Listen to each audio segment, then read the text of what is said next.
उत्तर प्रदेश के अमरोहा में रहने वाला एक लड़का जिसका नाम रंजीत कुमार था, उसकी शादी को अभी 25 दिन हुए थे और 25 दिन होने के बाद में वह अपने दोस्तों को एक पार्टी दे रहा था और उस पार्टी में उसके सभी दोस्त आए हुए थे। दरअसल रंजीत अपनी शादी में अपने दोस्तों को नहीं बुला पाया था, तो उसने अलग से अपने दोस्तों के लिए पार्टी का इंतजाम किया था और इसी पार्टी में इसके दोस्त उससे कहने लगते हैं कि रंजीत भाई, आपने हमें अपनी शादी में तो नहीं बुलाया, लेकिन कम से कम आप भाभी का फोटो तो दिखा दो, हम देख तो लें भाभी कैसी है। ये सुनकर रंजीत उनको फोटो दिखाने लगता है और फोटो दिखाने के बाद जैसे ही वह लड़के उसके फोटो को देखते हैं, वह सब के सब हैरान हो जाते हैं, उनके चेहरे के हाव भाव बदल जाते हैं। ये देखकर रंजीत को भी काफी आश्चर्य होता है कि मेरे दोस्तों ने जैसे ही मेरी पत्नी का फोटो देखा और फोटो देखने के बाद में वो लोग एकदम से आश्चर्यचकित रह गए। अब ये बात रंजीत अपने दोस्तों से पूछने लगता है और उनसे कहने लगता है कि भाई ऐसी क्या बात है जो कि आप लोग इस तरह का बिहेव कर रहे हैं। जैसे ही मैंने आपको फोटो दिखाया, आप लोगों के चेहरे के हाव भाव बदल चुके हैं और आप लोग मुझसे कुछ छुपा रहे हैं और जो भी बात है आप मुझे बताइए। ये सुनकर उसके दोस्त उससे कहने लगते हैं कि रंजीत भाई कोई बात नहीं है, आप टेंशन मत लो। लेकिन रंजीत समझ चुका था कि कोई ना कोई बात जरूर है, ये लोग मुझसे जरूर कुछ ना कुछ छुपा रहे हैं। इधर फोटो देखने के बाद उसके दोस्त आपस में खुसर फुसर शुरू कर चुके थे। ये बात रंजीत को काफी परेशान कर रही थी, वह काफी इरिटेट हो रहा था। फिर वह अपने एक दोस्त को साइड में लेकर गया और उससे कहने लगा कि भाई तुझे मेरी कसम है, कुछ भी हो प्लीज मुझे इस बारे में बताओ कि फोटो देखने के बाद तुम लोगों की आपस में खुसर फुसर शुरू हो गई,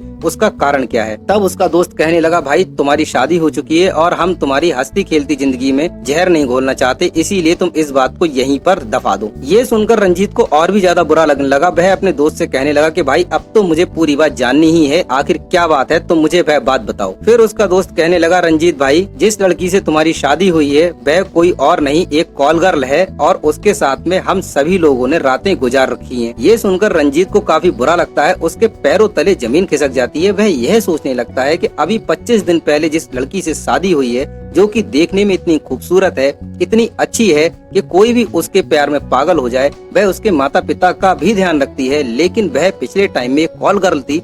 ये सुनकर उसको विश्वास नहीं हो रहा था। वो पार्टी निपटाने के बाद में अपने घर पहुंचता है और अपनी पत्नी से कहता है कि मैं तुम्हारे अतीत के बारे में सारी बातें जान चुका हूँ, मुझे सब कुछ पता चल चुका है कि तुम पहले क्या काम किया करती थी। तो ये सुनकर उसकी पत्नी काफी चौंक जाती है और काफी आश्चर्य में आ जाती है। लेकिन रंजीत उससे कहता है कि तुम्हें घबराने की जरूरत नहीं है, तुमने पिछली लाइफ में जो भी किया, अपनी पिछली जिंदगी में तुम जो भी थी, मुझे उससे कोई मतलब नहीं है। जो हो चुका है हम उसको बदल नहीं सकते, लेकिन आने वाले समय में जो होने वाला है वो हमारे हाथ में है। इसीलिए अब तुम मेरे घर की बीवी बनकर आ चुकी हो, तो मेरे घर की मान मर्यादा को कभी भी नीचे मत होने देना, कभी भी मेरा शर्म से नीचे मत होने देना। जो हुआ उसको भूल जाओ, अब हम एक नई जिंदगी में जुड़ चुके हैं, तो अब हम एक नई जिंदगी जीते हैं। ये सुनकर उसकी पत्नी को भी काफी अच्छा लगा और ये इस लड़के की दरिया दिली थी कि वह ये जानता था कि उसकी लड़की पिछली लाइफ में एक कॉल गर्ल थी, एक वेश्या थी, जो कि पैसों के लिए लोगों के बिस्तर पर सोया करती थी। लेकिन वह उसको भी बड़े प्यार से ट्रीट करता है, बड़े प्यार से अपनाता है और उससे कहता है कि अब हम एक नई जिंदगी में जी रहे हैं,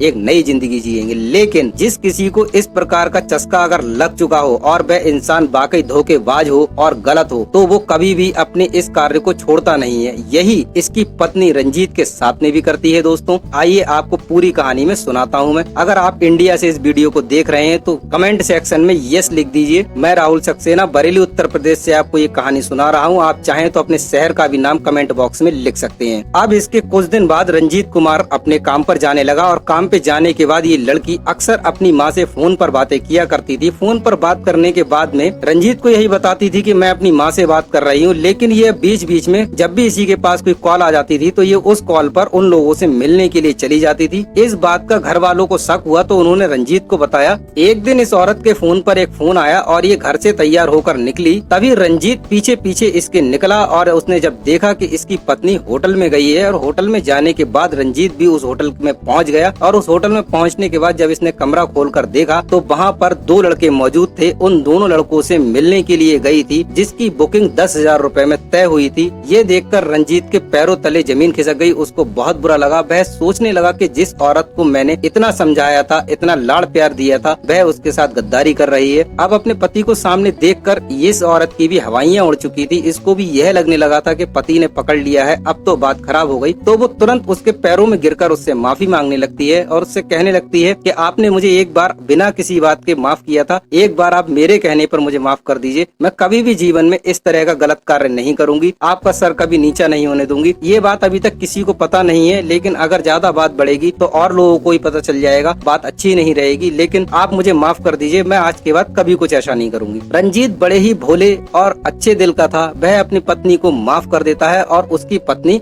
दोबारा से उसके साथ आ जाती है और घर में रहने लगती है। लेकिन कुछ दिन गुजर जाते हैं, ये औरत अपनी बात से बाजी नहीं आती है। कुछ दिन बाद एक कॉल पर फिर से जाती है और जाने के बाद में घर वाले रंजीत को बता देते हैं कि आज तेरी पत्नी फिर से निकली है। फिर से रंजीत उसके पीछे पीछे पहुंच जाता है और पहचान लेता है और पकड़ लेता है होटल में जाकर। और जब इसे होटल में पकड़ता है तो इस बार इसकी पत्नी बिल्कुल शर्म से पानी पानी हो चुकी थी। फिर रंजीत उससे कहता है कि मैंने तुम्हें इतना समझाया, लेकिन तुम्हारी आदत जो पड़ चुकी है वो कभी भी बाज नहीं आएगी। दोस्तों, इस लड़की की पूरी बुकिंग जो होती थी वो इसकी माँ करती थी। माँ से ये अक्सर बात किया करती थी और माँ ही बताती थी कि आज ये ग्राहक है और उसके पास जाना है, इस होटल में जाना है और इतने समय की बात हुई है। माँ के कहने पर ही यह उन बुकिंग पर जाती थी और वहाँ से जो भी पैसे मिलते थे ये दोनों माँ बेटी मिलकर आधे आधे बांट लेते थे। कहने का मतलब ये है, माँ ही अपनी बेटी से वेश्यावृत्ति करवा रही थी और इस वेश्यावृत्ति के चलते ही यह सब चल रहा था। इस बार भी इसकी पत्नी उससे काफी माफी मांगने लगी, लेकिन इस बार रंजीत ने अपना मन बना लिया था कि वह अब अपनी पत्नी को माफ नहीं करेगा और उसको सबक सिखाकर रहेगा। रंजीत पूरी बात जानना चाहता था, तब उसको पता चला कि इस पूरे खेल में उसकी सास मिली हुई है और सास का ही पूरा हाथ है। रंजीत एक दिन अपनी सास को फोन करता है और उससे कहता है कि मुझे एक रात के लिए एक औरत चाहिए जिसकी उम्र लगभग 23 से 25 साल हो और देखने में काफी खूबसूरत हो, गोरी हो और जिसकी लंबाई लगभग 5.5 फीट हो। जैसी कि उसकी पत्नी थी, उसने सब कुछ वैसा ही बताया। उसकी सास सुनकर यह सोचने लगी कि लगता है ये कोई शौकीन ग्राहक है, ये पैसे अच्छे देगा। तो वह उससे कहती है ऐसी औरत तो मिल जाएगी, लेकिन खर्चा थोड़ा ज्यादा लगेगा। रंजीत कहने लगता है खर्चे की कोई दिक्कत नहीं है,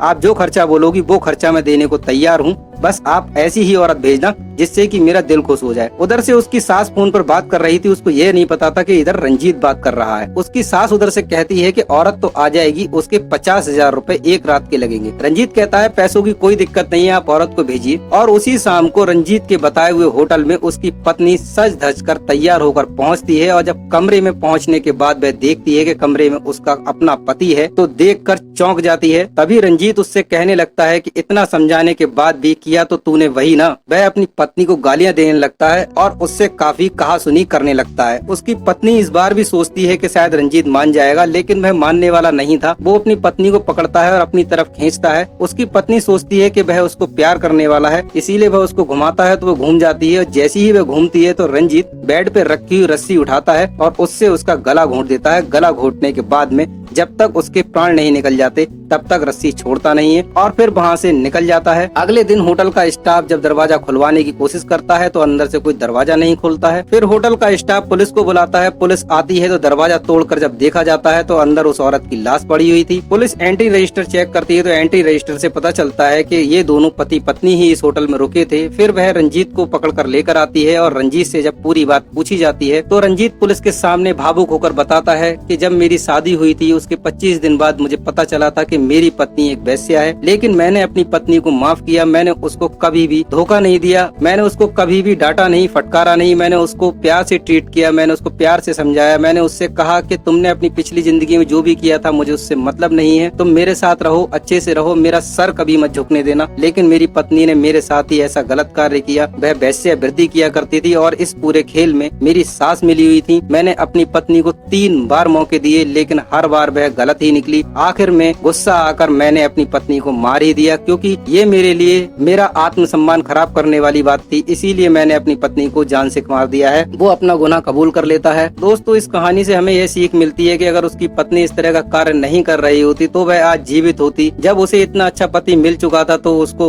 ऐसे गलत कार्य नहीं करने चाहिए थे। जीवन में कभी भी किसी को धोखा नहीं देना चाहिए। जब कोई इतना अच्छा इंसान मिल जाए तो उसे तो कभी खोना ही नहीं चाहिए, कभी धोखा नहीं देना चाहिए। लेकिन कुछ लोग अपनी आदत से मजबूर होते हैं, अपनी आदत से बाज नहीं आते हैं। आपका इस बारे में क्या कहना है, अपनी राय मुझे जरूर बताना। दोस्तों, इस पूरे घटनाक्रम को सुनाने का उद्देश्य किसी के मन को ठेस पहुंचाना नहीं है, किसी की भावनाओं को ठेस पहुंचाना नहीं है, किसी भी प्रकार की अनैतिकता या अश्लीलता को बढ़ावा देना नहीं है। इस कहानी का उद्देश्य एक शैक्षिक संदेश देकर समाज को जागरूक करना है, समाज में एक जागरूकता लाना है। मैं राहुल सक्सेना, बरेली, उत्तर प्रदेश से आपको ये कहानी सुना रहा था। कहानी आपको कैसी लगी? आपके शहर का नाम क्या है? आप किस सिटी में रहते हैं? अपनी सिटी का नाम कमेंट में जरूर लिखिएगा। अगर आप भारतीय हैं तो अपने शहर का नाम लिखिएगा। मिलता हूँ आपसे किसी और ऐसी ही नई कहानी में। चैनल को सब्सक्राइब कर लीजिए, वीडियो को लाइक कर लीजिए, जिससे कि आपके पास सबसे पहले नोटिफिकेशन आ सके और वीडियो को आप देख सके। हम ऐसी ही कहानियां लेकर आपके बीच प्रस्तुत होते रहते हैं। यदि आप लोग मुझसे बात करना चाहते हैं तो मैंने डिस्क्रिप्शन में फेसबुक का लिंक दे रखा है, आप वहां से मुझसे संपर्क कर सकते हैं, मुझसे बात कर सकते हैं। यदि आप इस प्रकार की वीडियो बनाना चाहते हैं वो भी मैं आपको बनाना सिखा दूंगा, वो भी आप सीख सकते हैं।